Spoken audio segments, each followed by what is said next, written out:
Today's question is going along with the spiderweb of life video that I just created, and it basically asks, does every life experience go through this spiderweb? Does it live out all of these different possibilities of life per experience?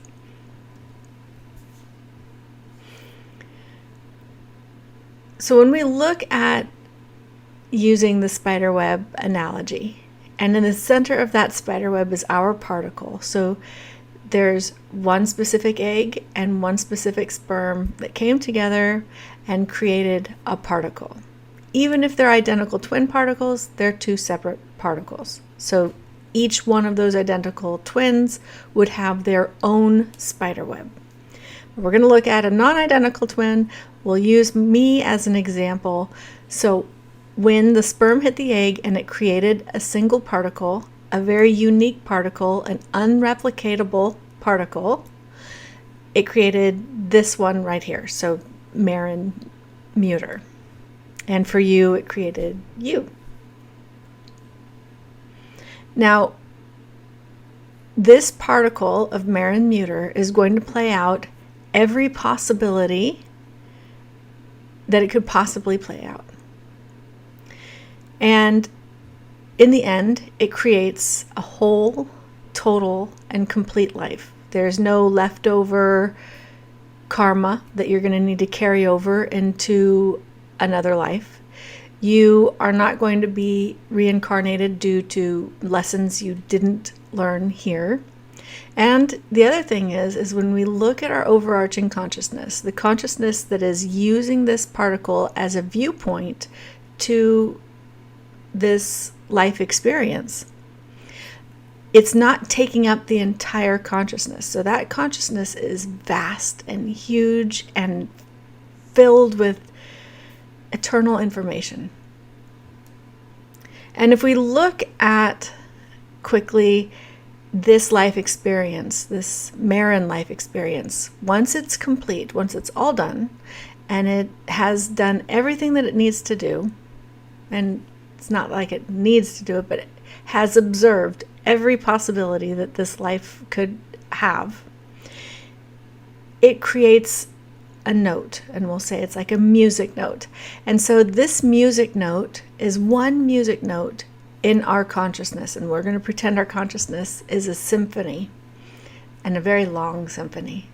And this life experience is only one note in that symphony. It's an important note in that symphony, but it's only one note in that symphony, so that gives you an idea on how big our consciousness is. Now, our consciousness is not taking that entire symphony and watching this particular life experience. Only a part of that symphony is observing and watching this life experience, while the rest of the symphony is doing what the symphony is doing. It's playing its music, it's interacting with maybe other symphonies, maybe it's observing other life experiences at the same time. But when we look at the spiderweb, when we have one spiderweb, is dedicated to this particle, because it's looking at every possibility that this particle could encounter.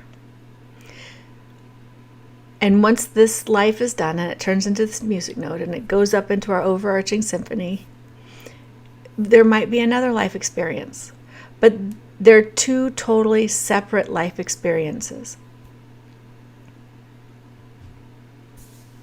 When we sometimes have past life, we call them past life, but other life experience memories come in,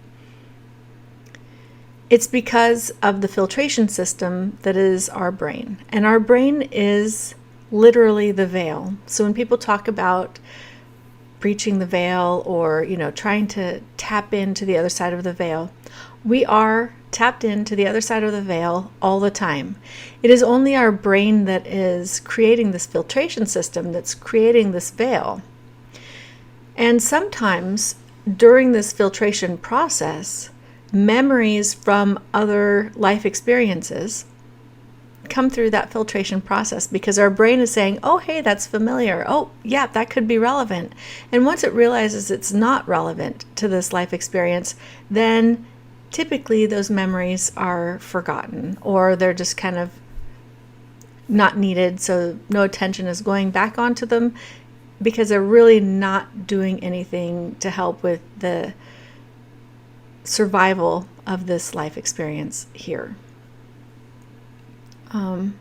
That's why typically if we see children that come in with past life memories and they know a whole bunch about their former life, by the time they hit about 10, 11, 12, this current life experience that they're living overrides those memories, and those memories become less and less relevant and are basically put to bed. They're not gone, they're not eliminated. The only thing that's happening is the filtration system in our brain is saying, oh, this particular memory isn't useful, and we're going to mute that frequency. And so that's kind of how that works.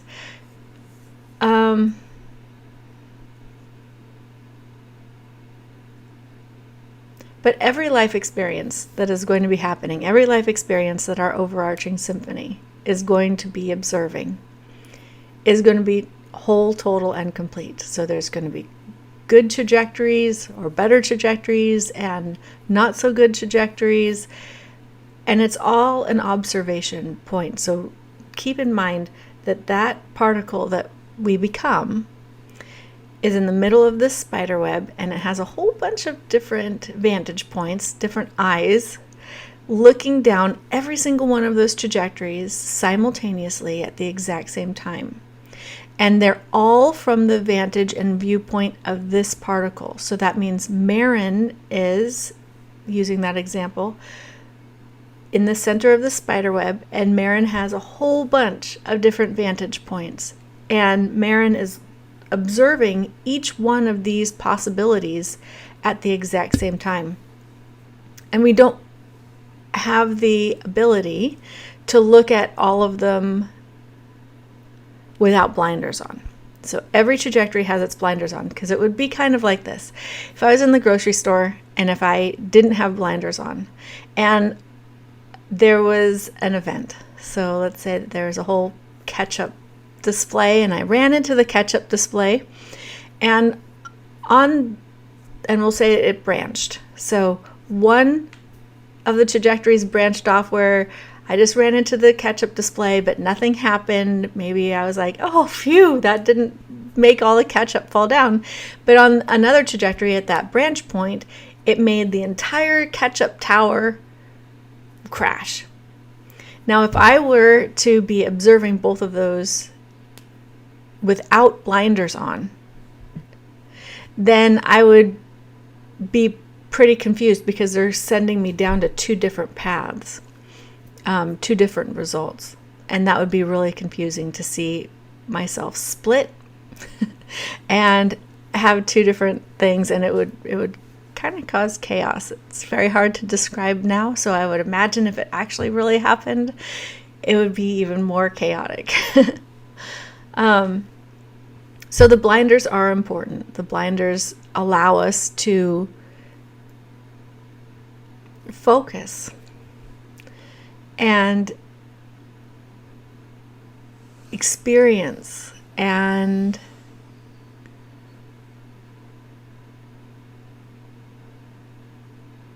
absorb each trajectory, the experiences on that particular trajectory without confusion, which is important because we want to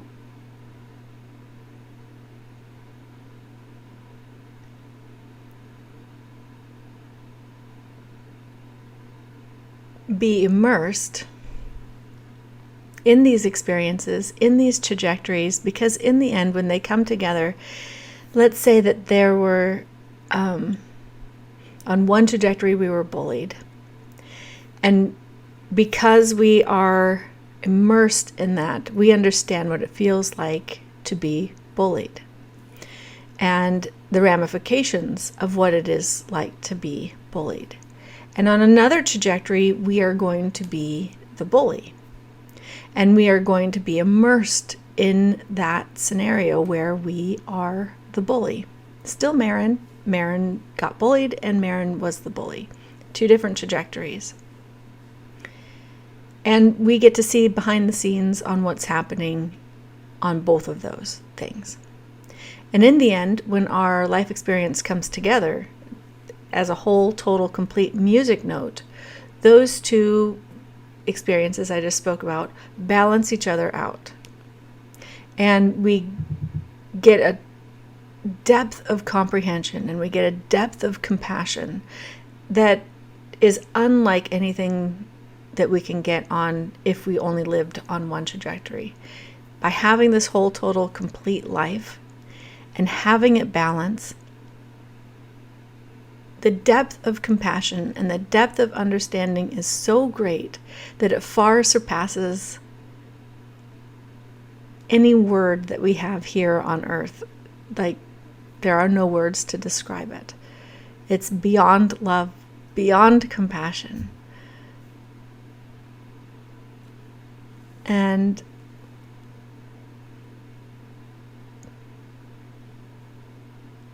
many times when you hear people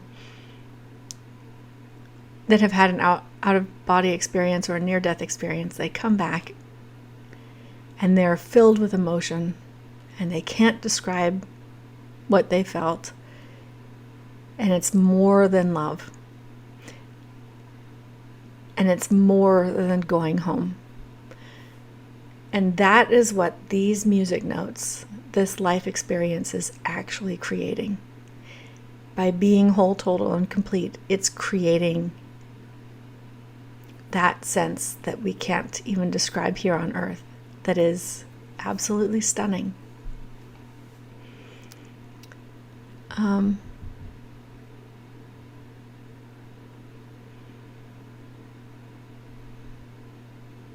Yes. So every life experience is going to be doing this spiderweb. Every life experience is unique unto its own, and there is no carryover. You're not failing at this life experience. You're doing everything you need to be doing. There's nothing tricky here. All you need to do is the best you can do with what you have. And the decisions that we make, good or bad, are the best decisions that we could make with the tools and knowledge that we had at the time, and undergoing whatever our environment was doing. We made these decisions. So don't go back and beat yourself up. You're fine just as you are.